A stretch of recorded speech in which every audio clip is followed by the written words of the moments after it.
जय हिंद साथियों। जैसा कि आप सब जानते हैं कि हम सब पढ़ रहे हैं काव्य शास्त्र को। काव्य शास्त्र में भी दो टॉपिक को कंप्लीट पढ़ चुके हैं, रस और अलंकार को, और पढ़ रहे हैं इस समय क्या चीज़, छंद को।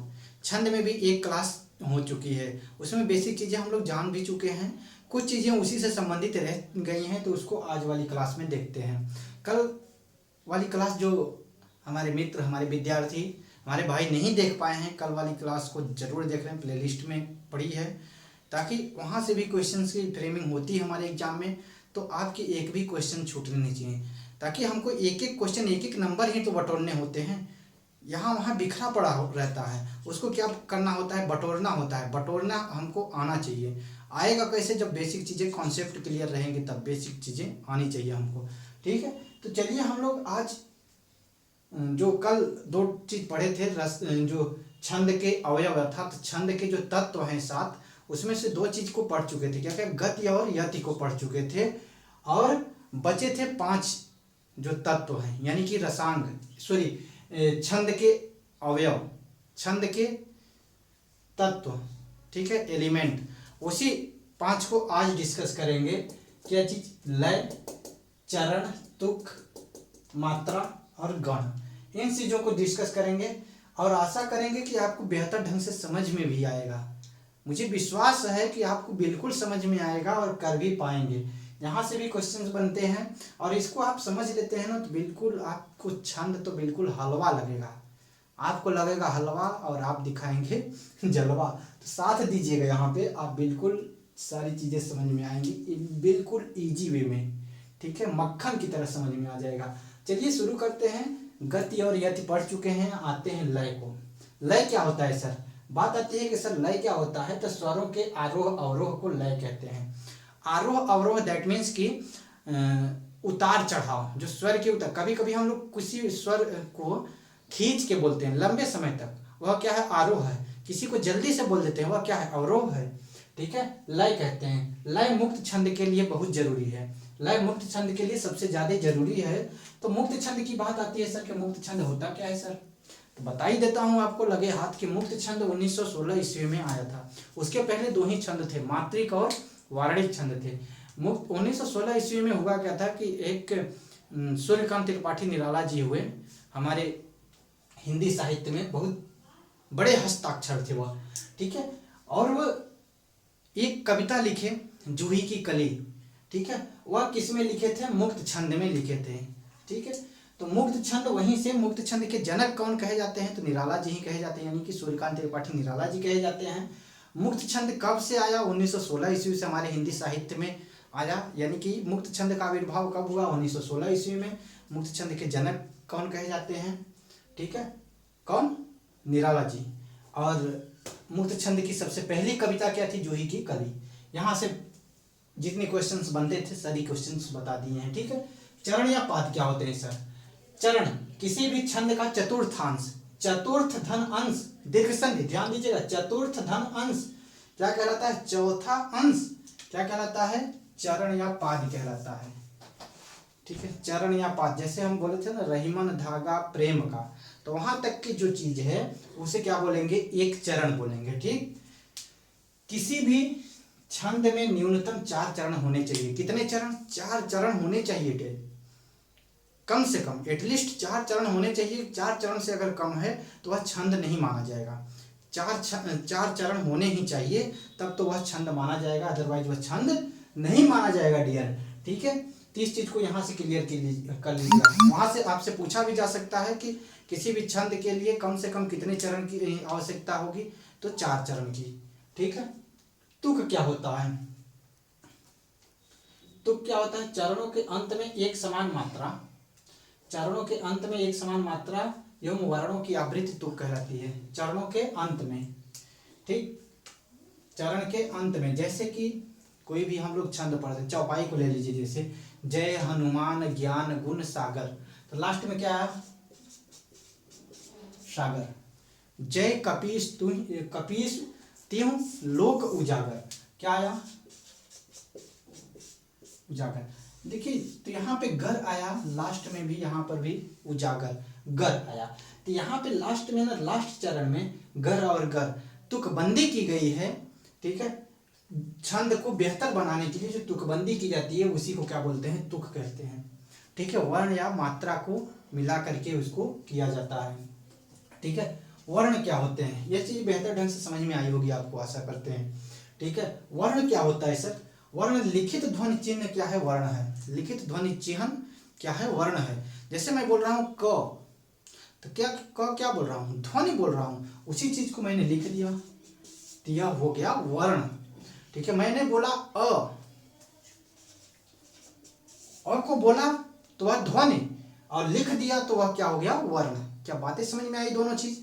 अगर बेहतर ढंग से समझना है तो वर्ण विचार वाले टॉपिक को जाकर के देख लीजिए, हमारे इसी प्लेलिस्ट में बना हुआ है, इस हमारे इसी चैनल पे, ठीक है। प्लेलिस्ट में पड़ा हुआ है, वहां पे जाके देखेंगे, बेहतर ढंग से सारी चीजें समझ में आएगी, ठीक है। वर्णों के उच्चारण स्थान में लगने वाले, सॉरी, मात्रा क्या होता है, मात्रा क्या होता है, जो वर्ण हम लोग बोले, जैसे क को बोले और फिर जैसे की को बोल दिए, की को बोले, ठीक है। तो ये क्या है, इसको ज्यादा समय लगा, तो वही चीज बात है कि वर्णों के उच्चारण में लगने वाले समय, जो वर्ण है उनके उच्चारण में लगने वाले समय को मात्रा कहते हैं। क्या बोलते हैं, मात्रा, समय। जैसे अ बोलेंगे ना, तो अ में कम समय लगा, आ खींच के बोल रहे हैं तो आ में ज्यादा समय, तो यही क्या है, मात्रा है, एक मात्रा और दो मात्रा, हाँ। तो वही चीज बात है कि इसमें क बोलेंगे तो जल्दी से बोल देंगे, वहीं की बोलेंगे तो थोड़ा सा टाइम ज्यादा लग रहा है, थोड़ा सा ना, तो वह क्या हो गया, मात्रा कहलाता है। लगने वाला समय, जो समय लग रहा है, थोड़ा सा समय ज्यादा और कम जो लग रहा है, उसी के बीच के अंतराल को ही क्या बोलते हैं, मात्रा बोलते हैं। मात्रा वैसे भी बोलते हैं, जैसे एक मात्रिक, द्विमात्रिक, त्रिमात्रिक वर्ण बोलते हैं। जैसे पलक के झपकने की जो समयावधि होती है उसे मात्रा बोलते हैं, ठीक है। पलक झपका और खुल गया, कब झपका कब खुला हमको पता नहीं होता है, वही क्या है, मात्रा है, ठीक है। तो समझिएगा बात को आगे। मात्रा के आधार पर वर्ण दो प्रकार के होते हैं, कितने होते हैं, दो प्रकार के होते हैं। पहला गुरु और लघु, लघु और गुरु। जैसे हम लोग पढ़े थे वर्णमाला में कि दो मात्रा तीन प्रकार की होती है वर्ण विचार में, तो यहाँ पे लेकिन दो ही को लेंगे, प्लुत को नहीं लेते हैं ना। वहाँ पे ह्रस्व और दीर्घ को पढ़े थे, तो ह्रस्व को काव्य शास्त्र के अंतर्गत लघु जानते हैं और दीर्घ को काव्य शास्त्र के अंतर्गत गुरु के नाम से जाना जाता है। क्या बातें समझ में आ रही है। ह्रस्व को लघु और दीर्घ को गुरु के नाम से जाना जाता है। ह्रस्व के लिए सिंबल जो है, प्रतीक चिन्ह क्या होता है, एक डंडी होता है, एक खड़ी पाई होती है, और गुरु के लिए यश जैसी आकृति होती है, ठीक है। समझ में आया बातें यहाँ तक की। और अब बात आती है कि मात्राओं की गणना कैसे करते हैं, मात्रा की जो गिनती होती है कैसे करेंगे सर। कोई भी अगर एक दोहा दे करके, कोई एक कविता दे करके उसमें पूछ लिया जाता है कि इसमें कौन सा छंद है, तो हमको जब इन सब चीज़ों को जानते रहेंगे तो हम बेहतर ढंग से उसको कर पाएंगे ना। चलिए आते हैं मात्राओं की गणना के नियम कैसे हैं, इस चीज को जानते हैं, ठीक है। देखिए पहला क्या है कि जो अ, ई, उ और री, यानी कि ह्रस्व अ, ह्रस्व, छोटा अ, छोटा ई, छोटा उ और री, ये जो चार हैं, ये चारों वर्ण चाहे मूल रूप में हो चाहे मात्रा के रूप में हो, इनके लिए लघु, इनके लिए क्या करते हैं, लघु, लघु का चिन्ह लगता है। जैसे क है, क क्या है, क क्या भाई, क में अ है, अ का मतलब कि ह्रस्व अ है, यानी कि लघु है, तो इसके लिए क्या लगेगा, एक डंडी। की है, की में भी छोटी ई है, तो इसके लिए भी एक डंडी, यानी कि एक खड़ी पाई। कु है तो इसके लिए एक, क्री है तो इसके लिए एक। इसमें देखिए री का मात्रा लगा हुआ है यहाँ पे, क्री में, कृषक, ठीक है, कृषि, ऐसे ही। समझ में आया बात। अब देखिए बात को समझिएगा। अब चाहे मूल रूप में हो, ये तो मात्रा के रूप में हो गया, अब मूल रूप में रहेंगे तब पर भी वही लगेगा। जैसे अ रहेगा, अनार, अनार है तो अ के लिए क्या लगाइएगा, एक मात्रा लगाइएगा, चाहे मूल रूप में हो। इमली, ई हो तो ई के लिए, जैसे ई है, ई के लिए भी क्या लगाएंगे, एक मात्रा ही लगेगा डियर। कितना मात्रा लगेगा, एक मात्रा, चाहे मूल रूप में, चाहे ऐसे ही लिखे हो चाहे मात्रा के रूप में लिखे हो। समझ में बात आ गई होगी, ठीक है। दूसरी बात आते हैं आ, ई, उ, ए, ऐ, ओ, औ। ये जो 7 वर्ण हैं, इनसे युक्त वर्ण गुरु माने जाते हैं, चाहे वह यह मूल रूप में हो चाहे यह मात्रा के रूप में हो। समझ में आई बात। जैसे आ है, आ चाहे मूल रूप में हो चाहे कि मात्रा के रूप में। तो यहाँ देखिए मात्रा के रूप में क में आ की मात्रा लगाए हैं, तो यहाँ पर भी क्या हो जाएगा, गुरु की मात्रा लग जाएगी। अगर यहीं पे मूल रूप में होता, आ होता, केवल आ हो लिखा होता, तब पर भी यहाँ पे क्या होता, गुरु ही लगता। ठीक है, समझ में आ रही बात ना। उसी तरीके से ई होता, बड़े ई होता, जैसे की, बड़ी की मात्रा मैंने लगा दिया, यहाँ मात्रा क में बड़ी की मात्रा लगी है, तो यहाँ पर भी गुरु होता। अगर यहीं पे केवल ई लिखा होता, मूल रूप में होता, तब पर भी यहाँ पे क्या लगता, बड़ी गुरु ही लगता। तो बातें समझ में आई। ये जो सातों वर्ण है, चाहे मूल रूप में हो चाहे मात्रा के रूप में हो, इनके लिए गुरु का प्रयोग करते हैं, यानी कि गुरु का प्रयोग करते हैं ना। आगे देखिए, अनुस्वार युक्त वर्ण और विसर्ग से पूर्व वर्ण गुरु माने जाते हैं। अनुस्वार क्या होता है, अनुस्वार क्या होता है, ऊपर एक बिंदी होती है, जैसे कंत में है, कंत में। तो यहाँ पे पढ़े हैं कि अनुस्वार युक्त वर्ण, तो अनुस्वार किस पे था, क पे था। क के लिए क्या प्रयोग करते हैं, यानी कि अनुस्वार जिस पे रहेगा उसके लिए गुरु का प्रयोग करते हैं। तो यहाँ पे क्या हो जाएगा, गुरु। त के लिए क्या प्रयोग करेंगे, त में अ है, तो यहाँ पे कर लेंगे एक, यानी कि एक डंडी, यानी कि लघु का प्रयोग। अब देखिए आनंद है, आ के लिए क्या करेंगे भाई, आ तो आता है सर गुरु में ना, आ कर लिए। अब देखिए न पे क्या है, न पे क्या है, अनुस्वार है, तो अनुस्वार के लिए क्या करेंगे भाई, इसके लिए भी ये मत देखिएगा कि न में अ है, उस पे अनुस्वार है, अनुस्वार के लिए क्या कर देंगे, क्या कर देंगे, गुरु। द के लिए, द में तो आ था, आ के लिए, द के लिए एक। अब देखिए दूसरा बात यहाँ पे बताया गया था इसी में कि विसर्ग से पूर्व वर्ण गुरु माने जाते हैं। अब देखिए विसर्ग यहाँ पे था, ध्यान दीजिएगा बातों को, बहुत सूक्ष्म चीजें हैं। एक विसर्ग था, विसर्ग से पूर्व, विसर्ग से पूर्व क्या था, द था, द में उ की मात्रा थी, ठीक है। और विसर्ग से बाद क्या था, ख था, बाद नहीं, उसके पूर्व वाले वर्ण क्या माने जाते हैं, गुरु माने जाते हैं। और ख एक था, एक लगा दिए, यानी कि लघु लगा दिए। अब यहाँ पे प में उ की मात्रा थी, तो यहाँ पे विसर्ग से पूर्व तो है नहीं, तो इसके लिए एक न के बाद विसर्ग है पुनः, तो न के बाद विसर्ग है, तो न में क्या लग जाएगा, गुरु लग जाएगा। क्या बातें बेहतर मक्खन की तरह समझ में आई, तो बिल्कुल आप थम्स अप कीजिएगा और फिर बताइएगा कि सर, कमेंट बॉक्स में जरूर मेंशन कीजिएगा सर बेहतर ढंग से समझ में आ रहा है, ठीक है। क्योंकि आपका कमेंट ही मुझे और ज़्यादा मोटिवेट करता है चीज़ों को और ज़्यादा बेहतर बनाने में, ठीक है। आगे देखिए चौथे नंबर पे आते हैं चंद्र बिंदु। चंद्र बिंदु का जानते हैं ना, चंदा की आकृति का होता है, ऊपर एक बिंदु होता है।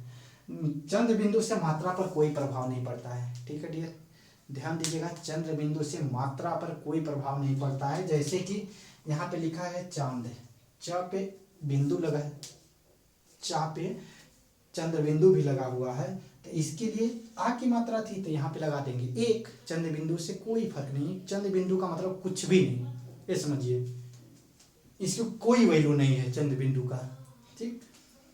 ह का मतलब, ह के ऊपर चंद्र बिंदु था, तो यहाँ पे ह, तो ह में अ है, तो इसके लिए एक लगेंगे। आप ध्यान में बैठाइएगा कि जो एक बिंदु होती है उसे अनुसार बोलते हैं, और चंदा जैसी आकृति बना करके ऊपर बिंदु, तो उसे चंद्र बिंदु बोलते हैं। चंद्र बिंदु से कोई भी मात्रा पर प्रभाव नहीं पड़ता है। क्या बातें क्लियर हुई, समझ में आई बेहतर ढंग से, ठीक है। अब देखिए द में क्या लगा देंगे, एक यहाँ पे, एक यहाँ पे, दो, ऐसे लगा देंगे, हंसना, ठीक। आगे देखिए संयुक्ताक्षर से पूर्व वर्ण वाला वर्ण, संयुक्ताक्षर से पूर्व वाला वर्ण गुरु माना जाता है। संयुक्ताक्षर क्या होता है सर, जैसे रक्षा, पुत्र, राजस्थान, देश प्रेम, विष्णु। आप देखिए यहाँ पे नोट करके हमने लिख भी दिया है संयुक्ताक्षर होता क्या है। संयुक्त वर्ण से मतलब यहाँ पे आधे वर्ण से है। अब देखिए जो ये रक्षा लिखा गया है ना, छ जो होता है क्षत्रिय वाला छ होता है, वह क्या होता है, क और षठकोण वाला स का सम्मिलित रूप होता है छ, ठीक है। तो ये जो त्र होता है, पुत्र में जो त्र है वह त और आधा त और र का सम्मिलित रूप होता है त्र, ठीक है। तो उससे मतलब कि संयुक्ताक्षर से मतलब है कि आधे अक्षर से, ठीक है। संयुक्ताक्षर से मतलब क्या है, आधे वर्ण से, आधे अक्षर से, बशर्ते आधा वर्ण कहाँ आना चाहिए, आधा वर्ण एक ही शिरोरेखा, शिरोरेखा क्या बोलते हैं, ऊपर से जो लाइन खींची जाती है उसे शिरोरेखा बोलते हैं। ठीक है, एक ही शिरोरेखा के नीचे आना चाहिए। ध्यान दीजिएगा बात को कि एक ही शिरोरेखा के नीचे आ जाए तो वह क्या हो जाएगा भाई, संयुक्त वर्ण यानी संयुक्ताक्षर, वह गुरु माना जाएगा। एक ही शिरोरेखा के नीचे आएगा तो। अब देखिए जैसे रक्षा है तो बोले कि संयुक्ताक्षर से पूर्व वाला वर्ण, तो ये संयुक्ताक्षर था यहाँ पे छ, इसके पूर्व में क्या है र, तो वह क्या माना जाएगा, गुरु। र ऐसे तो था, दिखाई दे रहा था एक, लेकिन इसके पूर्व क्या हो गया, गुरु। ध्यान दीजिएगा। और फिर यहाँ पर था क्या, छा, छा के लिए भी गुरु। क्यों, क्योंकि ये देखिए ये जो छ है ये क्या है, क प्लस स का रूप है। इस स में षटकोण वाला स में आ की मात्रा लगी है, तो इसके ये जो क था, क तो निकल के आ गया, र के लिए गुरु की मात्रा लगा दिया, और ये स में आ की मात्रा थी तो यहाँ पे क्या लगा दिया, गुरु। ठीक है, समझ में आई बात। अब देखिए पुत्र, ये प है, प में ओ की मात्रा थी छोटा, लगना चाहिए था क्या चीज, गुरु लघु। अब यहाँ त था, आधा त, तो वह इसके लिए क्या कर देगा, डबल यानी कि गुरु मात्रा कर देगा।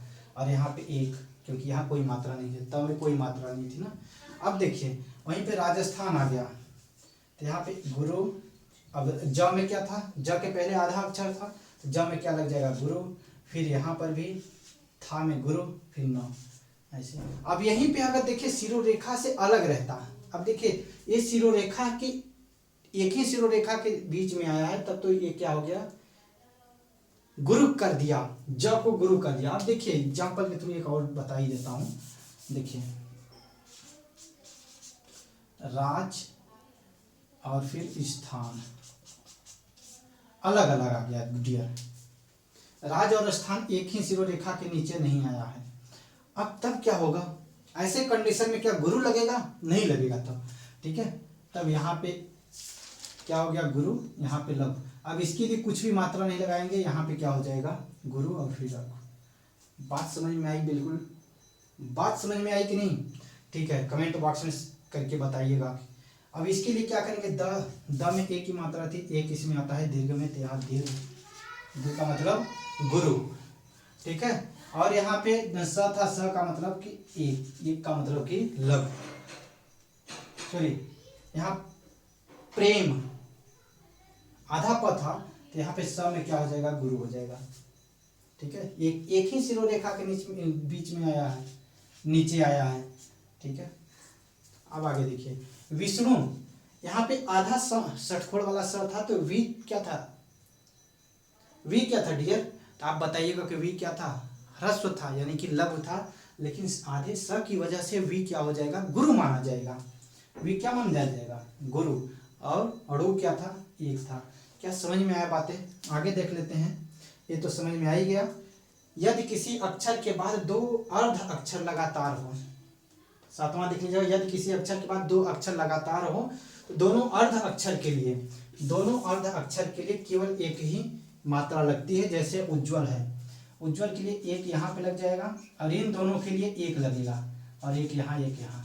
ये नहीं कि आधा ज और आधा ज के लिए क्या लगा दे, एक एक मात्रा लगा दे, दोनों मिलकर के एक बनाएगा। आधा आधा तो एक ही होता है वैसे भी। ठीक है, समझ में आया बात। अब यहाँ तक छठ तक समझे थे, छठवें तक 6 तत्व तक। सातवां तत्व होता है गण।